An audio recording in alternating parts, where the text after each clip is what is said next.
Hello students, welcome to my YouTube channel days classes. मैं हूं Subir Kumar day और आज हम लोग इस वीडियो में सॉल्व करने वाले हैं क्लास 10 एनसीईआरटी मैथ का एक्सरसाइज नंबर 5.2 का क्वेश्चन नंबर 18, 19 एंड 20, जो कि इस एक्सरसाइज का लास्ट नंबर्स हैं। पिछले वीडियोस में हम लोगों ने क्वेश्चन नंबर 17 तक सॉल्व किया है और बचे हुए 3 क्वेश्चंस को आज इस वीडियो में हम लोग सॉल्व करने वाले हैं। तो बने रहिए हमारे साथ इस वीडियो के अंत तक। सबसे पहले क्वेश्चन नंबर 18 को पढ़ लेता हूँ। लिखा है, the sum of the fourth and eighth terms of an AP is 24 and the sum of sixth and 10th term is 44। Find the first 3 terms of the AP.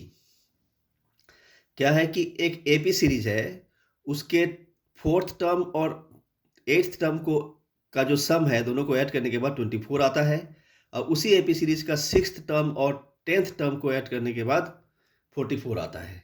तो यानी वो एपी सीरीज हम लोग को निकालना है और उसमें से फर्स्ट, सेकेंड और थर्ड टर्म को हम लोगों को लिख लेना है। तो बहुत ही ईजी है, ध्यान देंगे।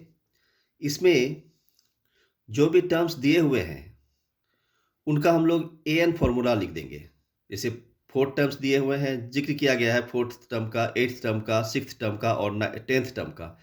इन सभी को हम लोग इन सभी का एन फॉर्मूला लिख देंगे और उनको हम लोग इक्वेशन वाइज लिख लेंगे, ठीक है। और उसके बाद उसको सॉल्व करेंगे। वेरी सिंपल है ये।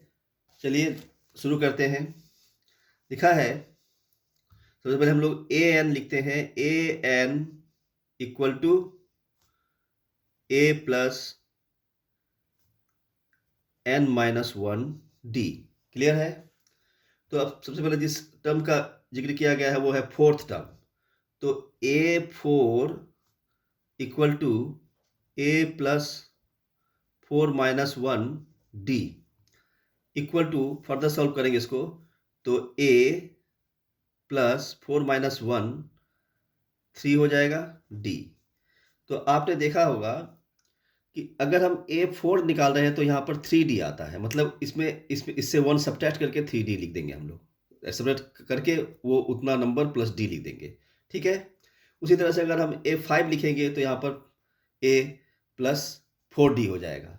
तो नेक्स्ट इसमें तो हम लोगों ने ऐसे लिख दिया है डिटेल के साथ, और नेक्स्ट टर्म्स को हम लोग डायरेक्ट लिखेंगे, ठीक है। इसे इक्वेशन 1 लिख लेते हैं। अब नेक्स्ट जो जिक्र किया गया है टर्म के बारे में वो एट्थ टर्म है। a8 equal to a plus 7d, direct लिख लिया। ये इक्वेशन 2 है। अब नेक्स्ट टर्म जो जिक्र किया गया है वो है a6 का उसी तरह से a प्लस 5d हो जाएगा। ये इक्वेशन 3 हो जाएगा। और जो लास्ट टर्म का जो मतलब नेक्स्ट टर्म का जो जिक्र किया गया है वो है 10। लास्ट टर्म नहीं है, ये 10th टर्म है। तो a10 इक्वल टू क्या हो जाएगा, a प्लस 9d। ये इक्वेशन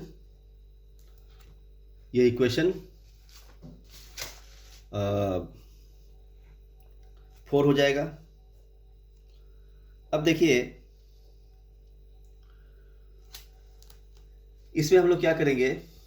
अब क्वेश्चन जो दिया हुआ है अकॉर्डिंग टू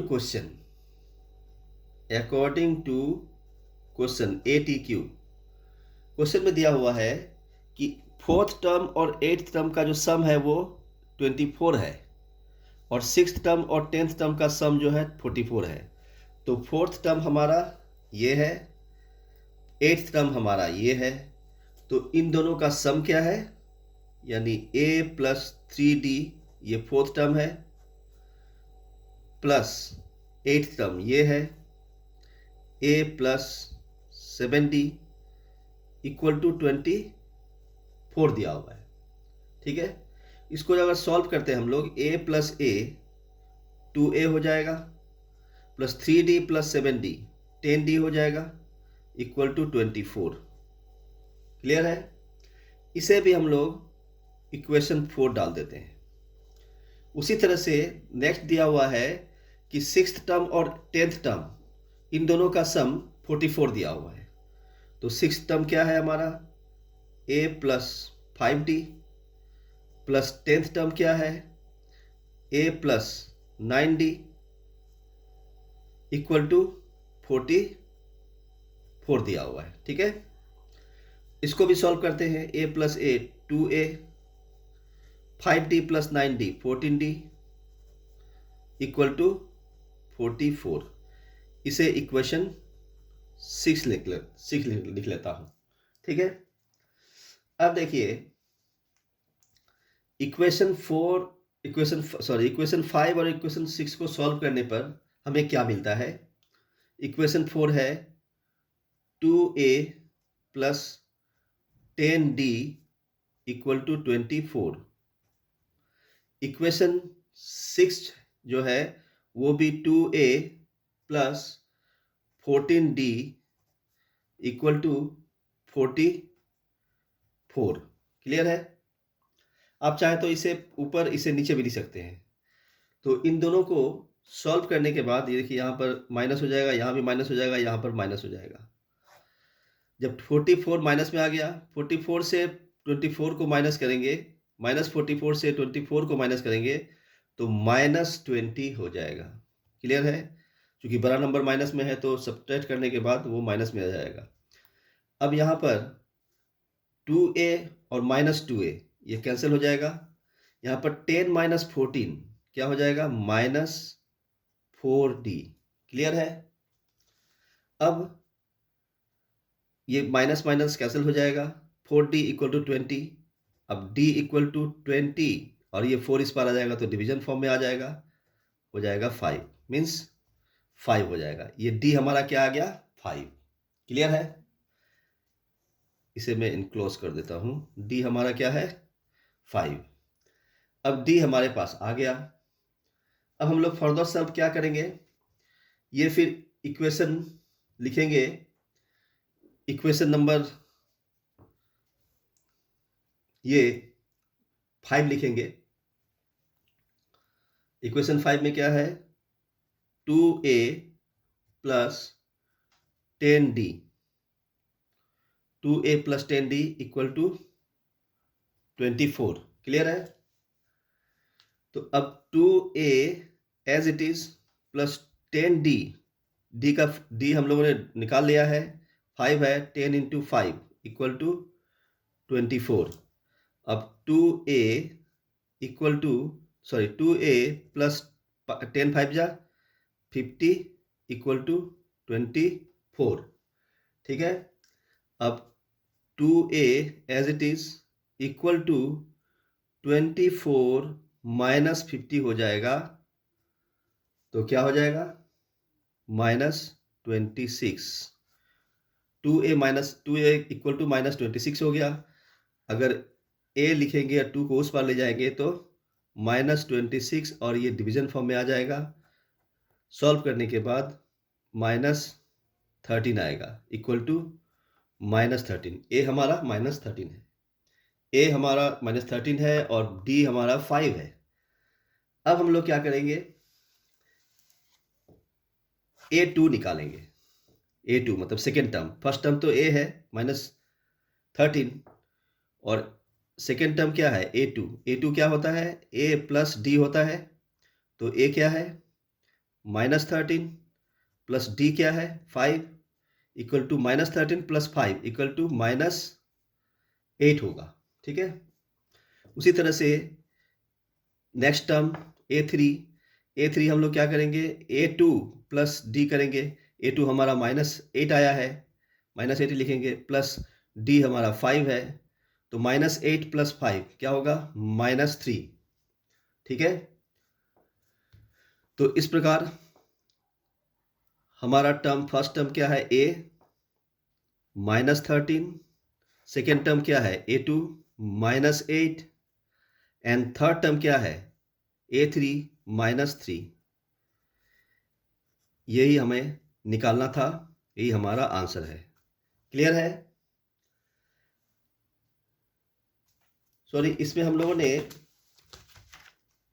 मैं यहाँ पर गलती से 8 नंबर डाल दिया था, यहाँ 18 नंबर होगा, ठीक है। 19 नंबर में क्या है कि Subba Rao started work in 1995 at an annual salary of rupees 5,000 and received an increment of 200 each year. In which year did his income reach 7,000?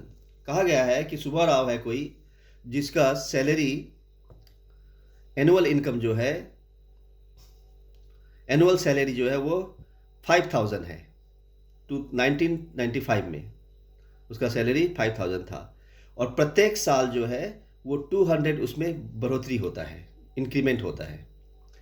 तो कौन से साल में उनका सैलरी बढ़ के 7,000 हो जाएगा, इंक्रीमेंट होते होते हर साल 200 बढ़ते बढ़ते कौन सा साल होगा जो हम लोग उसका सैलरी 7,000 हो जाएगा, ठीक है। तो अब हम लोग यानी कौन सा साल मतलब एन निकालना है हम लोग को, ठीक है। ए एन निकालना है कौन सा साल। तो इसमें क्या करेंगे हम लोग,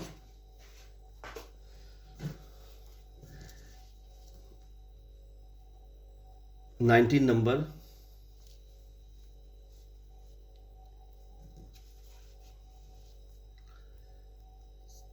सैलरी अभी 5,000 है 1999 में। उसके बाद अगर बढ़ता है नेक्स्ट ईयर में तो 200 रुपीज़ इंक्रीमेंट होता है तो 5,200 हो जाएगा। उसके बाद अगर फिर बढ़ता है 200 रुपीज़ नेक्स्ट ईयर में तो 5,400 हो जाएगा, क्योंकि 200 रुपीज़ हर ईयर बढ़ता जा रहा है। इस तरह से वो कितने साल में कौन सा साल में उनका सैलरी 7,000 हो जाएगा, ये निकालना है, ठीक है। तो अब देखिए ये एक एपी सीरीज बन गया हमारा। अब एपी सीरीज में ए क्या है, जो फर्स्ट टर्म होता है 5,000। तो डी क्या है, डी क्या है हमारा, डी जो है A2 से A1 को माइनस करते हैं हम लोग। A2 5,200 है और ए क्या है 5,000 है, तो सब्ट्रैक्ट करने पर 200 होगा, तो डी हमारा 200 हो गया, इजी है। और एन यानी लास्ट जो है वो एन, वो क्या है, एन टर्म जो है वो क्या है 7,000 है, ठीक है। हम लोगों को एन निकालना है, राइट। तो हम लोग ए एन का फॉर्मूला लिखते हैं पहले। ए एन इक्वल टू वही A plus N minus 1 into D. सभी हमारे पास मौजूद है। ए एन 7,000 है, ए हमारा 5,000 है, एन निकालना है एज इट इज रहेगा, और डी हमारा 200 है, ठीक है। अब 7,000 माइनस 5,000 करेंगे, 5,000 इधर लाएंगे तो माइनस हो जाएगा, equal to n minus 1 into 200 as it is. 7,000 minus 5,000 कितना हो जाएगा 2,000।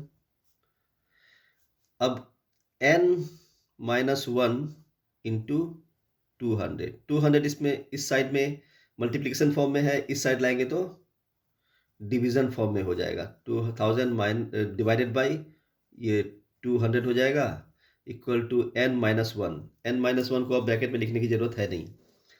अब यहां पर क्या हो जाएगा 10 टाइम्स कट जाएगा, तो यानी 10 इक्वल टू n माइनस 1। अब माइनस 1 को इस पर लाएंगे तो प्लस 1 हो जाएगा और उस पर में n रह जाएगा। 10 प्लस 1 11 इक्वल टू 9, यानी हमारा nth टर्म क्या है 11, यही हमारा आंसर है। तो इसमें हम लोग लिखेंगे therefore in 11th term, 11th year,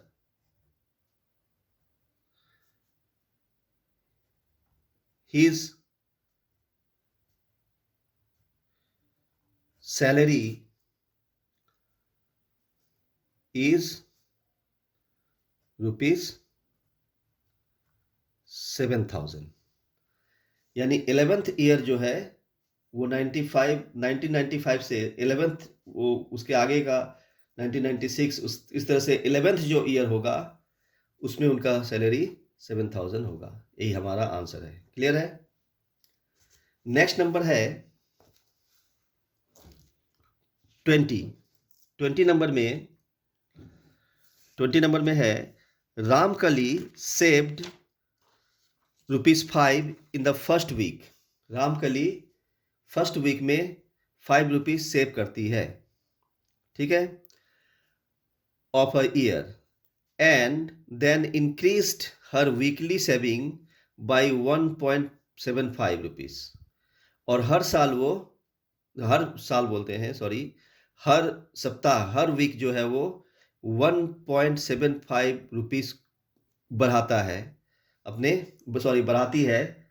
Ramkali चूंकि फीमेल नेम लग रहा है इसलिए बढ़ाता है बोलना गलत हो जाएगा, बढ़ाती है ₹1.75 हर सप्ताह वो बढ़ाती है।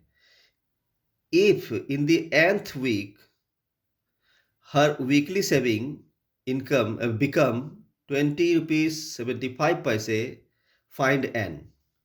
वो कहा जा रहा है कि अब मान लीजिए वो ₹5 सेव करती है और अगले साल उसमें, और अगले साल, बार बार मैं साल बोल रहा हूँ, सॉरी, अगले सप्ताह वो ₹1.75 उसमें बढ़ा देती है।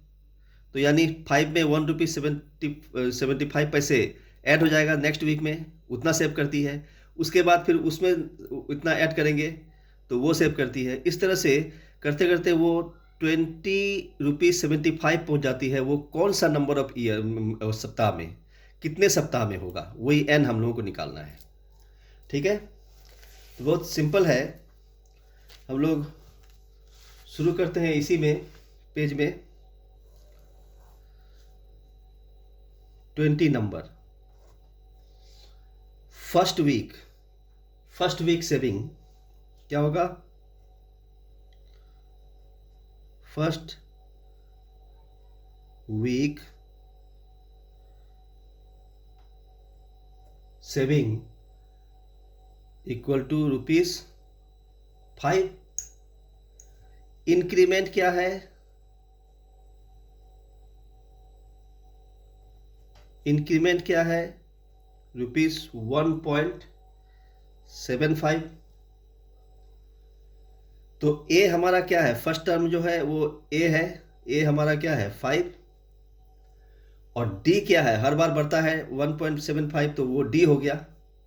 डी हमारा है 1.75, राइट।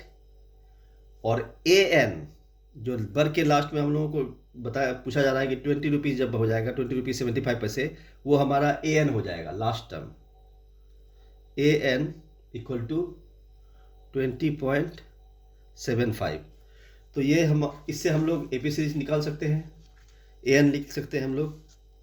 जैसे अब इसका एपी सीरीज क्या हो जाएगा? फर्स्ट टर्म हो गया 5, दूसरा टर्म ₹5 प्लस 1.75 हो जाएगा 6.75। आप इसे ऐड करके देख लेना। ₹5 प्लस ₹1.75, ₹6.75 हो जाएगा। यानी ए प्लस डी, तो सेकेंड टर्म हो गया। फिर थर्ड टर्म के लिए उसमें फिर वापस 1.75 ऐड करना है। इस तरह से हमें 20.75 तक पहुंचता है। ठीक है, तो अब ए एन इसका क्या हो जाएगा? ए एन का फॉर्मूला के हिसाब से लिखेंगे हम लोग। तो ए एन हो जाएगा ए प्लस n-1 इंटू डी।